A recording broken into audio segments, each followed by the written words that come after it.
welcome to another episode of Ed Table Talks.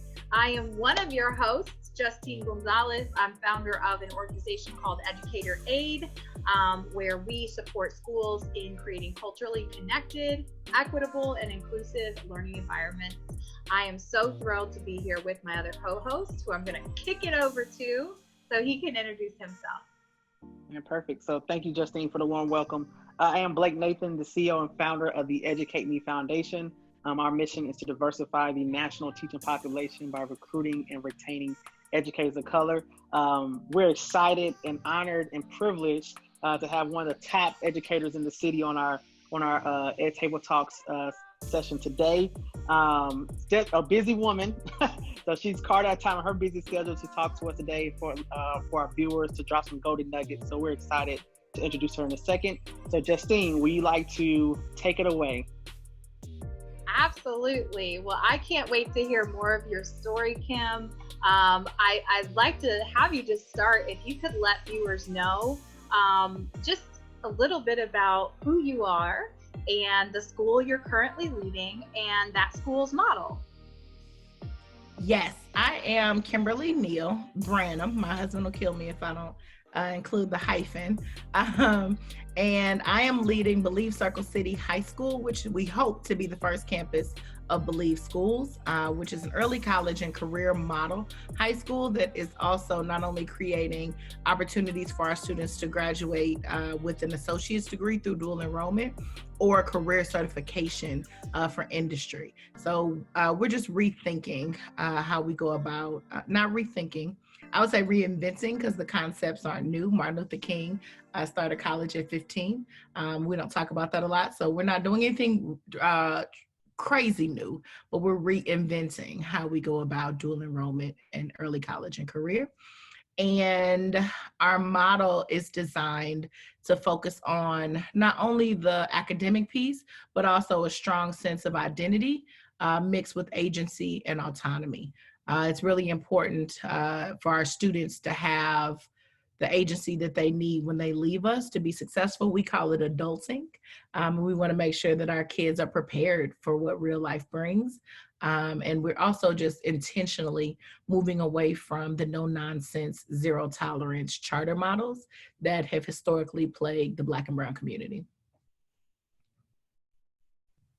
Wow, thank you for kicking that off. I know Blake is going to queue up the next question, but I just wanted to say I might need to enroll if it's about getting adulting right, but I digress. I won't go there.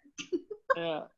And so, Kim, next question is centered around your story. I think oftentimes we want to hear the profound stories of how you get to the position that you're in now, how you're about to launch this school, your journey. Can you share with everybody your journey as an educator and is leading you to starting this school here soon? For sure. It's definitely been a long journey.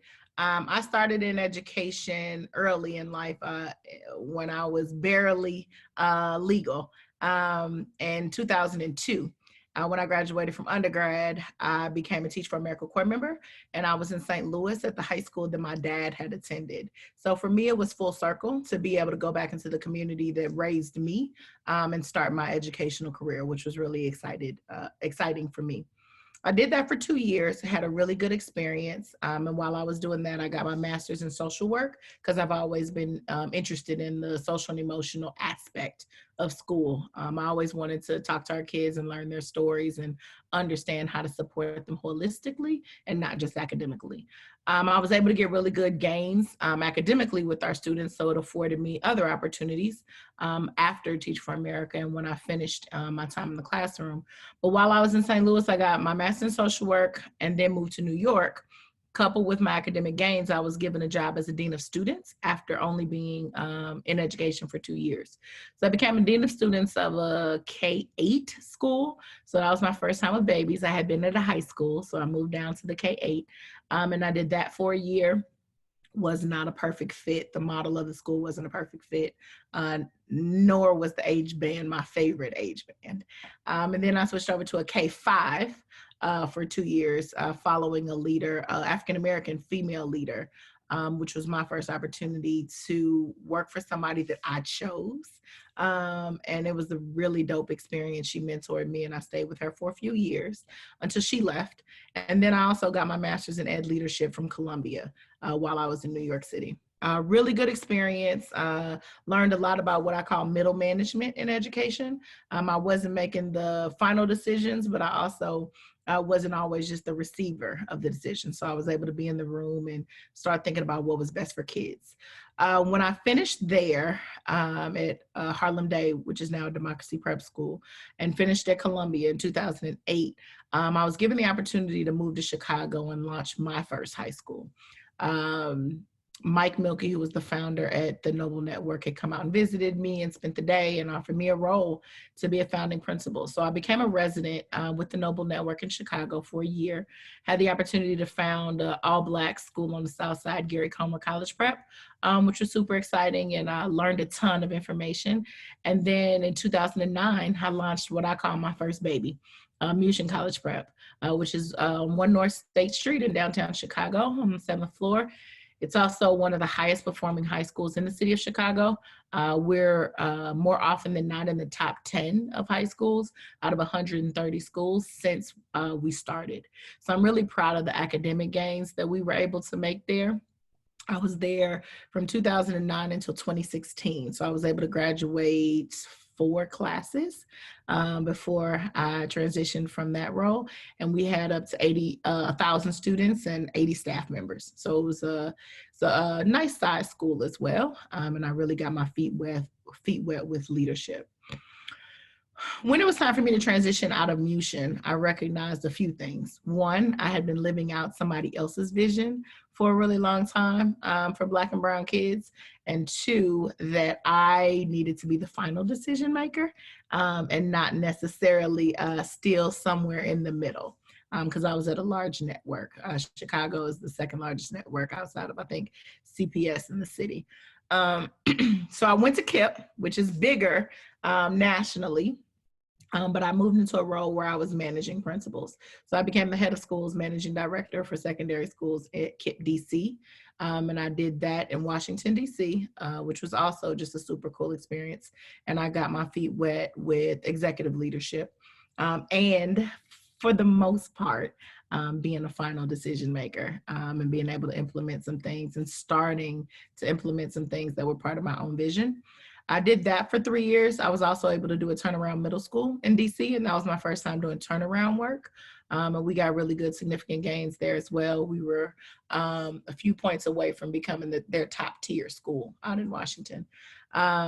So coupled with our academic success and the time I spent going back to school, I was given a unique opportunity from a funder locally in DC to start exploring what it would finally look like for me to explore my own vision and my own dream. I had become increasingly frustrated at the larger networks that were run by well-intentioned white people who did not send their own children to the schools that we were running.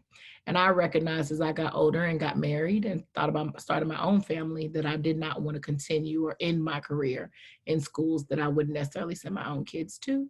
And although MUSION is the bomb, and I would definitely send my babies to MUSION College Prep, there are some expectations there that I wouldn't want my own child to be subjected to, even though we were academically able to close the achievement gap. I also, over my years, recognized that the college or die model wasn't necessarily what was going to change or impact or influence our community at the rate that I wanted it to. 100% of my kids in my founding class got into college. About 93% of them matriculated to college, but as of their 6-year graduation rate, which would have been 2019, we only had approximately 40% of our kids who had graduated. So for me, that was a slap in the face because we worked really hard. You heard me talk about all the accolades of the school. Our average of 21 or on the ACT was there, but only 40% of our kids graduated, which means 60% of our kids came home unable to get a high wage job. And without any transferable skills. So also coupled with the no nonsense frustration, policing kids activity, and then the concept of selling our kids a dream that may not be their best fit also had me really frustrated.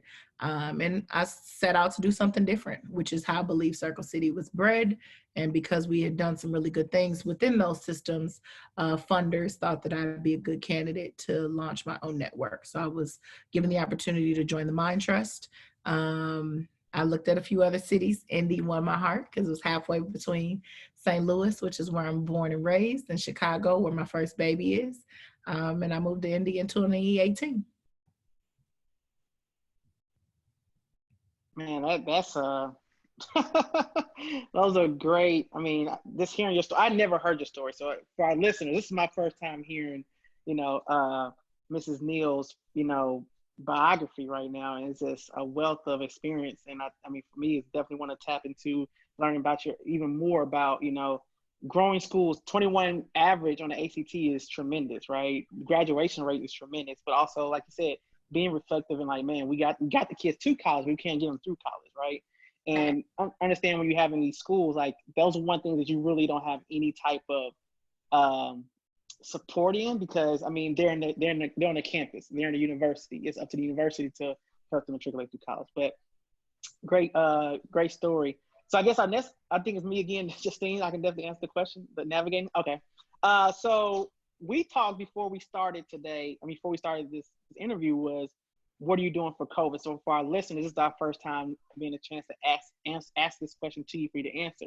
So you're interesting because you're not only doing virtual, you're doing face-to-face right now, which in your school, which is a lot of people are like, oh my God, parents are listening to this like right now, like I want to send my kids to your school to get them out of my house. But as a leader, how are you navigating COVID and making sure your staff is safe, your students are safe, you are safe, and also the parents feel confident they're sending their kids to inside your buildings right now? So how are you navigating all those situations? Yeah, so it's been a journey, to say the least. And I think the tip off of that journey is I had COVID. So me and my husband had COVID in April. In the midst of me trying to launch Believe Circle City, I got sick in early April from families. So I'd gone to the school to serve food and groceries and necessities to our families who had already enrolled, and quickly got sick after that. So I was down for about a month. So I feel like I am intimately intertwined with the pandemic because of my own experience. I was hospitalized, no vent, but it was definitely a traumatic experience. So I have my own level of PTSD, but I also recognize that I live in Brownsburg and the kids in my neighborhood are going to school every day. The kids, and my school's 20 minutes literally from my house. And if the achievement gap, and we've got the data already that the achievement gap exists, if we thought the achievement gap was bad a year ago, can you imagine what it'll look like a year from now with our students 20 minutes away, not in school? And all of them not necessarily having access to technology and listen, we've given out Chromebooks, hotspots, all of that. But if you live in a shelter or if you live in a 2-bedroom apartment with 8 people in the house, you're not doing virtual learning well. There's just no way to do it, and you can't necessarily control that. So I recognize that going in person personally for me wasn't necessarily an option to not offer it. But I also understand that people need to have choice. Agency is one of the biggest, autonomy and agency are 2 of our pillars in our mission. So we wanted to make sure we were able to provide both to our families and stay true to what we believe in. So we spent a lot of time talking to parents and teachers. Ultimately, parents voted that they wanted to have an in-person option, and then teachers had the final decision. Of course, our leadership team was 100% all in and ready to do what we needed to do. But our teachers, literally the week before school started, before PD started, got the opportunity to vote. And they voted on a hybrid where teachers had the option to either be in the classroom with the students, because we had about half our staff who were like, put me in, coach, I want to be in the classroom. And about half of our staff who, for their own personal reasons, didn't feel safe. And what we did was set up technology so that teachers who didn't feel safe could have a room to themselves that they can zoom in to a classroom with students. So that was our hybrid of offering an option for teachers to feel safe and giving parents an option for students to come to school. And of course, we also offer full virtual. So students can either come to school or not. And what we didn't do that a lot of the larger districts are doing are forcing students to choose one or the other. Students can pick and choose day by day. If you're not feeling well Wednesday, don't come to school. But you better be online at 8 a.m. and you've got everything you need to be online at 8 a.m. If you know your home situation isn't conducive, come to school.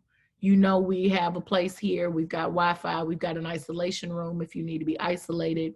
Like, we have an option for you here at school, and you need to be in school to get what you need to get. So we are muddling through, for lack of better words. All of our kids have sanitation bags that we purchased and gave them, so they carry around their own materials and supplies. All of our kids have their own, of course, their own Chromebook chargers. We don't use like a Chromebook cart anymore. And in most schools, there's a Chromebook cart where kids go get their Chromebook and go sit down. We don't do that. Here's your Chromebook. Here's your charger. Here's your case. Cover it, carry it like an adult. All of our students have this extra sanitation bag that they're required to carry, one person allowed in the bathroom at a time. And we've got a whole procedure for when you're in the restroom. So we've got some like pretty stringent things in place. And then our kids can go outside for lunch and eat on the blacktop and have lunch with their friends. So as strict as we are on this side, we also are still trying to provide as much as a normal high school experience as we can. Because unfortunately, even with the pandemic, our kids don't get a second shot at 9th grade. So we've got to do our best to provide the highest quality education we can in the context that we're in.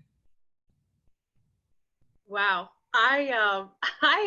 I love this, because one of the goals of this series is honestly to offer those different perspectives, not only for school leaders who are going to watch this, but also for parents, for students, for anybody who is tuning in and watching this, just to be able to get inside that mind of principals. And it's interesting because all of our interviews, everybody's had different models, different responses, and there's so much to be learned from each other. I love how you clearly laid out, you didn't just state a couple of your values, but one that you said was autonomy. And you truly are actually living out those values, right? All too often we have these values, if you're in a company or school, and they look really pretty up on the wall, but we don't always live them out. And you did just that by having your teachers have the final say, because they're on the front lines. Really getting input from your community. So I just commend you, but thank you for sharing that. So final question, there's also this alternate pandemic, obviously for 400 plus years in our country, which was developed on systemic racism and all the things that are happening. However, you see an outpouring of reaction from many white folks about George Floyd's death, right? And to your point, and you brought this up earlier, often there's good intentions. But one of the curiosities that we are having and asking school leaders, so that other people can get ideas and understand how schools are navigating this, is how are you, based on the current racial tensions in the United States, how are you navigating that with your teachers in the school setting, and also ensuring that they feel equipped to respond and converse with students who ask questions or want to talk, or maybe they make statements and their teachers are in disagreement with students, right? All those human aspects of leading a school, of course. So if I don't know if you could just share, that's kind of a big question, just like our COVID one, but the more that we can have leaders sharing what they're doing, I think the better off everybody understands, first of all, how complex it is to lead a school, but also just some ideas. So I would definitely say there are layers to that question. One is because of my experience with my well-intentioned white friends, the majority of our staff are people of color. Vast majority of our staff are people of color who instantly understand. And when I say that, definitely the diaspora in terms of people of color, including Taranjeet, who's Indian. So we definitely want our kids to be exposed to the diaspora of people of color so they can understand that Black is not a unique thing, and that like we come in all shades and colors and cultures and religions, and I definitely want our kids to get the full experience of our Black being beautiful. But that being said, we do have some white allies and white colleagues on our team who 100% needed to understand our mission and vision and live it, not only just on the academic side, but also on the social justice side.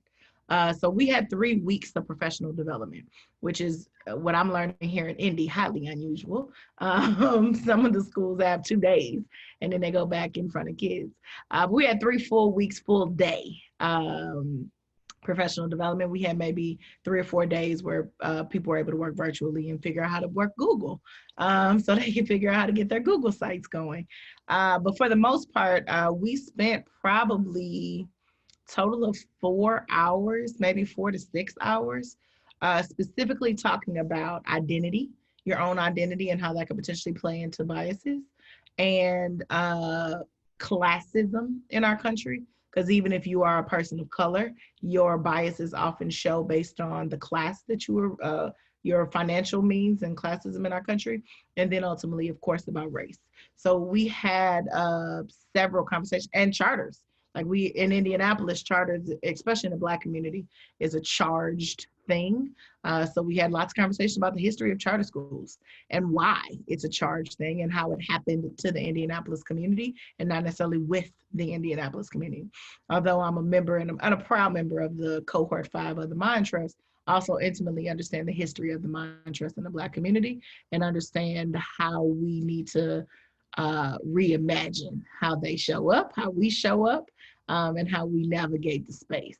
So we had those blatant open conversations. I had blatant open conversations about being a part of the school to prison pipeline. I ran a no nonsense school in Chicago where kids, they didn't have on a black belt and black shoes that matched, they got sent home, which is not okay. I challenged my leaders that work at Tinley frequently about their no nonsense model and suspending kids because they're out of uniform or they made a well-intentioned white woman feel uncomfortable.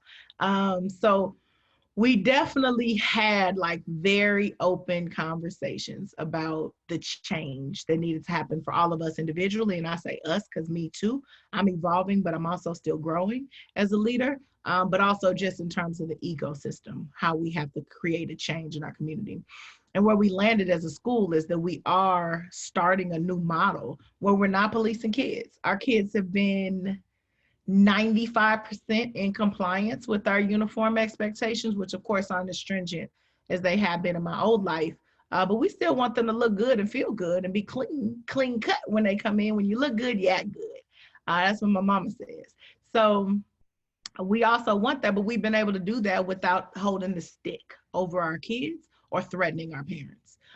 So that's been really fulfilling in this new iteration of school for me, and something that I think also tackles this pandemic in our country on the racial tension side, because education has been 100% part of the problem. So we are trusting our kids. We tell our kids every day that we trust them.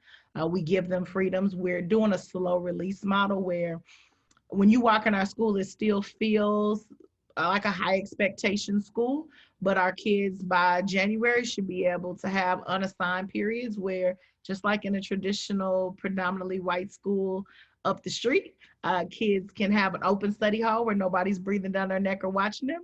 Our kids should have those same freedoms, and they will. And we believe in them, and we believe that they're going to quickly get there. So we have one person monitoring lunch, one person monitoring breakfast, because our kids need to have an adult in the room, but they also should be able to be kids, just like the kids in Brebeuf and just like the kids at Cathedral. So it's just really important to us that our kids have the agency and autonomy, so that we can accelerate their academic path. So that's how, that was the teacher piece. On the student side, we have what we call Freedom Fridays, where our kids are going to spend Fridays learning about the history. We try to get into the Addicts Museum already, but they're closed because of the pandemic. but we're still trying to show them the video that they show so they can understand locally the context of Blacks in Indianapolis and how that experience has been. We also have a large Latinx population. So we spent this evening before I came home at 6:30 talking about, we're going to show 13th, Ava DuVernay's 13th to our students. And then we were looking for alternative Netflix documentaries that we can show that highlight the experiences of some of our Latinx students. There's one that we looked at called, was it Immigration Nation? Look, it's probably still pulled up on my computer. Yes, ma'am. You're correct. Is that the name of it? Uh-oh, now I can't get my Zoom back. But we spent the time looking at that so that we can make sure that all of our kids are learning their history and learning how the United States, what role the United States has played in Black and Brown experiences here. Not necessarily their history, because some of our students are immigrant and first generation, and their history is started in their own home countries. But I do want them to intimately understand how the U.S. and the government has treated their community since they're here now.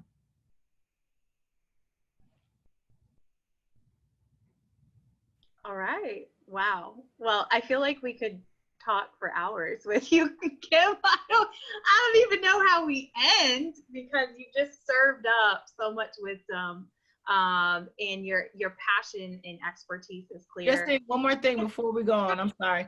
I do want to plug that our white staff members also have a affinity group.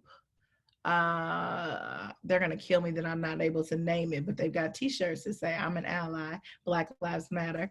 And they are reading,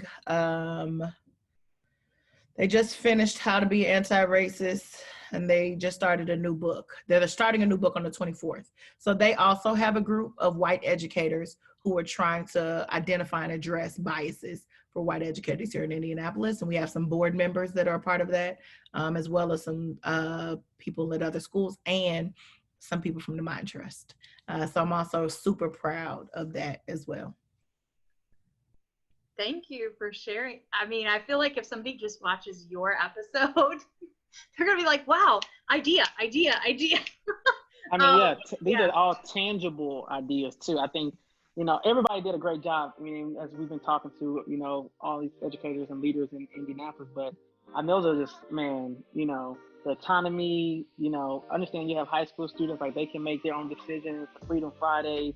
I mean, talking about affinity groups for your white allies, like you'll hear about, affinity groups for your staff of your diverse culture, but I mean, that's some awesome stuff you guys are doing for sure. So kudos. Man, you got a cheerleader right here behind you, rooting you on. That's some dope things. Appreciate it. Yeah, likewise. We've really enjoyed having you on this episode. Remember, when you're tuning in, viewers, if you feel compelled or led to give of your time, your talent, your resources, finances, please feel free to do that with who we've been featuring, because they work their tails off to serve kids. So if you could, to end us out, Kim, where can people find out more? So if they go, ooh, I like her school model, I want to support them, where can people find out more about your school, and if they want to reach out to you? Yeah, we're centrally located in the middle of the city, right there on the Fall Creek IB Tech campus. I'm at 2540 North Capitol, but we're also on the web at believeschools.org. And you can also just reach out to me at kneal@believeschools.org. So we're readily available. We love to have a conversation. We love any kind of support. And we appreciate the opportunity to be on and just share a little bit about our model. And we're still enrolling. We've got a few 9th and 10th grade slots left for parents who would like this type of experience and or who, as long as we can, are going to have our doors open for students to come in the building. All right. Well, thank you, viewers, for tuning in. This has been another great episode of Ed Table Talk.